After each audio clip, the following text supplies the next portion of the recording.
Welcome to Madasaling Pinoy, your prayer partner. Ngayon po ay unang araw ng Enero at ipinagdiriwang po natin ngayong araw ang dakilang kapistahan ni Maria, Ina ng Diyos. Ang mabuting balita ng Panginoon ayon kay San Lucas. Noong panahong iyon, nagmamadali ang mga pastol na lumakad patungong Bethlehem at nakita nila sina Maria at Jose at ang sanggol na nakahiga sa sabsaban. Kaya't isinaysay nila ang mga sinabi ng anghel tungkol sa sanggol na ito. At nagtaka ang lahat ng nakarinig sa sinabi ng mga pastol.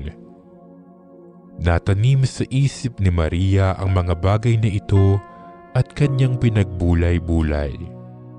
Umalis ang mga pastol na nagpupuri sa Diyos at nagpapahayag ng kanyang kadakilaan dahil sa lahat ng narinig nila at nakita na ayon sa ibinalita sa kanila ng anghel. Pagdating ng 8 araw ay tinuli ang bata at pinangalan ng Jesus, ang pangalang ibinigay ng anghel bago pa siya ipinaglihi. Ang mabuting balita ng Panginoon.